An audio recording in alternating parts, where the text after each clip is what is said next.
What does it take to be an entrepreneur? Many of you guys here, I think, have been there. It takes everything, I think. From the entrepreneur starting a food truck, from the ones starting the largest corporations we know of today. It takes a lot of passion. We all keep hearing that. Passion, right? So what is passion? I think passion is fueled by hope for a better life. So now, we all know the startup ecosystem in the world. No matter if tech or the food truck, 96, what is it? Yeah, percent fail. Vast majority fails. All funding, all the work, all of it down the drain. You might say down the drain, but I say no. Because on the way to it, you created a lot of things. Intellectual property, inventions, patents, many things that left behind because you don't have time. That's the thing you can't buy, right? You can't get funding for time. You can buy yourself a little time on Bali. Well, not currently, there's a volcano, but you can't buy time. You move on. You have no time to take care of it. Your investors, your shareholders, everyone involved looks forward to the next thing. What if there's a way that we help you, quite easy, to put what you created on a marketplace, seen by the whole world, to be picked up? Technology you just created is in a year, 2 years' time, almost outdated. Development cycles are faster and faster, and that's it. Traditionally, you need an average 1.5 to 2 years to find and acquire, if you're not lucky. But who's lucky, right? What's luck? Luck is when preparation meets opportunity, is what I believe. So we give you the opportunity if you are prepared. Put it on LEXIT. Expose what you have to everybody. If it's of value, you will find somebody, right? Well, mergers and acquisitions, complicated word for most of us. For me too, not a long while ago. It means a company buys a company, basically. But it's a tedious and time-consuming, expensive process, and you need really good context to find the right acquirer as a seller, or as a buyer, acquirer. It costs a lot of time to find the right assets, the right teams, a lot of investing into it. Not easy. Well, this is about to change too. We want to make this easy as well, right? So now, LEXIT is a marketplace to exit your startup or sell assets, IP thereof. On blockchain, yes, it inherits its own token, which is carrying value across the marketplace. It's very important for us because we could have built it without any crypto technology, yes. But why did we choose not to do so? Why did we choose to go with the blockchain and all the things tied to it? It gives us a great level of transparency for everybody involved. It gives us the opportunity to transfer value very fast, basically instantly. Instead of waiting for some fiat transaction from Argentina to, say, Mongolia, across 24 bank notes, we can do it basically instantly. A token makes perfect sense to us within our value system. So now we call it the missing piece of the startup ecosystem. In the beginning, when you start your adventure, and you motivate your co-founders, when you find the first investments, you build your prototype, there's a lot of advice which people share. The hubs, accelerators, mentors. Many of you are involved in some way too.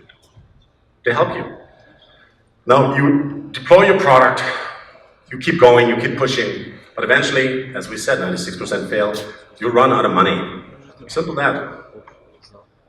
You have to cease operations. It's over. So now we say the missing piece because we are there for you. Whether you are thriving and are successful or you're not, but you have something of value, a great engine, an incredible algorithm, a terrific SaaS solution, whatever it may be. You put it there. And we are the missing piece of the startup ecosystem. In the end of the road, whether good or bad, we will help you. We will help you to continue to liquidize what you have or sell to the best price possible and continue to your next dream or just dream, right? So now, the first M&A marketplace. Big claim, right? Holy moly, you really think? Well, everything was small in the beginning. I don't know, eBay, everything. Facebook, few people liking it, and then billions. M&A is not like a mass compatible niche. It's a niche, I want to say actually. It's a specialized field of professionals who evaluate companies, who know about what's really behind the veil, who know how to assess value of technology and the potential of it. So this is why M&A is complicated, but we will help you. On our marketplace, we have basically three main players, we say to that. We have the seller, we have the buyers, and the assessors. These assessors are essential for the whole thing. They are seeing listings, requesting to assess those listings, and put a verify on it. What I think it's worth, because of why, and what's the potential. Giving our buyers then a better picture of what is interesting on the marketplace itself. It's very important. So now the token comes here into play too, because the assessors get compensated with a LEXIT token. The sellers and buyers are paying with LEXIT tokens for listings, for unlocking features, premium access, and sorts. And all these tokens we collect within the marketplace, we are paying out to our assessors and supporters, to the community. It's a cycle. It's a cycle that is benefiting to the community. So how do you want to make money, LEXIT, right? I mean, we got to make some money. We have a commission. That's how we make money. And this commission only applies if a deal, no matter if it's a $10,000 deal or a $50 million deal, only when this deal is really closed. Once it's really over, so no dime earned for us until both sides are happy. Happy customers, right? So, token, evaluations, and also our escrow service within LEXIT itself. Transparent, visible for everybody. For instance, how does it work when a buyer successfully has the last bid? Because LEXIT is on the bidding system. They have to transfer a down payment between 8 and 2% depending on the volume. Why? Well, as a seller, I want to see if this guy is really into it. Before I now open up the due diligence and send my lawyers and all that stuff, right? I want to know if this person or company really wants to proceed. So the down payment is on, escrow internally on LEXIT, and it's held until the deal is really done.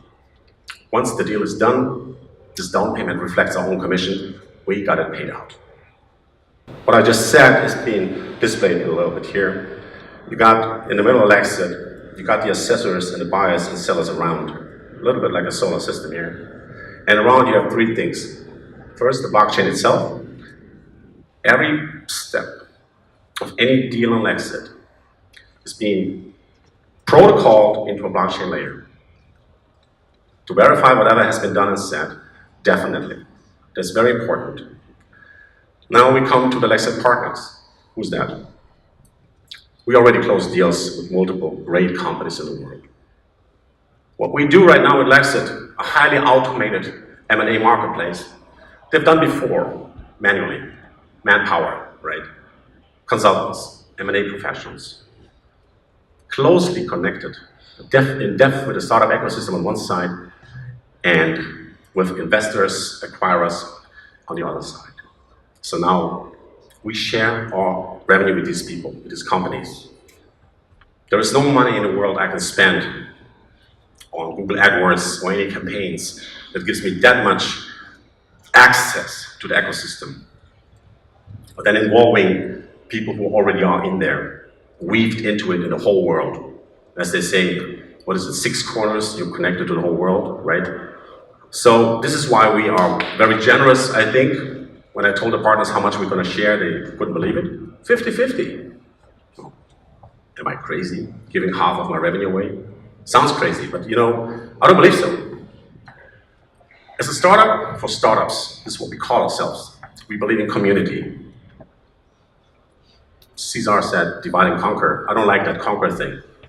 I don't like war, right? Who does like that? But we divide our revenue with them because we believe in the long run, this is going to be great. The deal flow these companies and individuals are providing is going to be invaluable for us. It's going to grow LEXIT way faster than if we just grab everything for ourselves. This is why we do it. Now, what is the MPAI? In short, it's a market predictive artificial intelligence. The heart and soul of LEXIT. It's an engine, an AI that collects all data that is happening on LEXIT and is deriving out of it projections, suggestions. What is interesting to you, sir, and to you, man, right? Not only that, we don't feed it just with the internal data of LEXIT.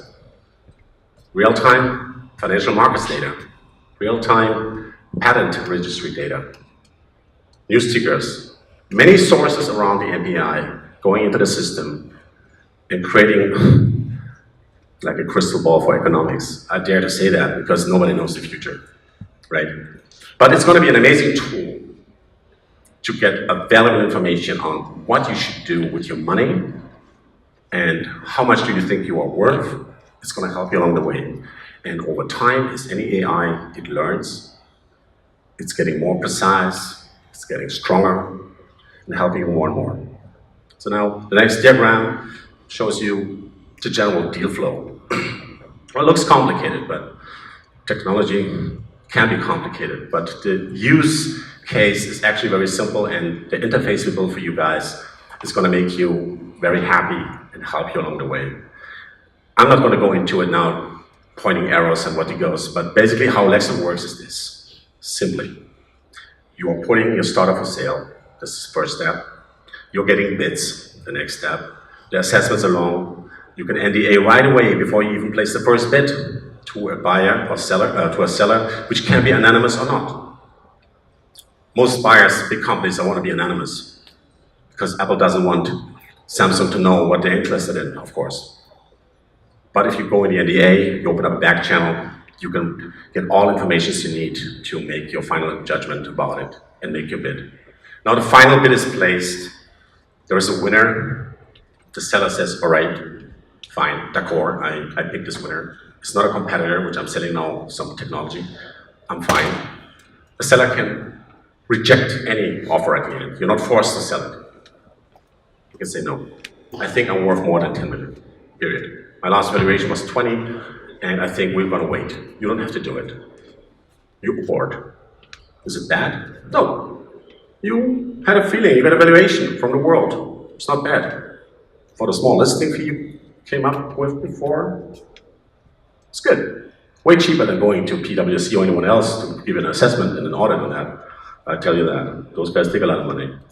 But we have to work with them, the big 4 or 5 of these companies, and we do. Can't say names because the deal is not fresh on paper, but one of the big audit corporations is going to work with us. With a program, they're going to feed listings and anything else into it and help us on their side with the audit and the deal flow. Now that the final offer is made, we proceed to the deal room. Some of them call it data room, but it's more complicated or more feature set than just the data room, where all parties, buyer, seller, assessor, external audit, and legal support you can invite into can safe and securely exchange files and make the due diligence. Then they proceed to the next step, drafting the agreement. All on LEXIT yet. We don't go out. Legal smart contracts. Digital signatures, of course. The deal is settled and done, everything is fine. And the final transaction can be done as the parties wish. So we're not just the pipe dream, not just the big vision. We have something to show for. We have a great team which is dedicated to the cause because we really want to create something that's going to help all of you. Thank you very much.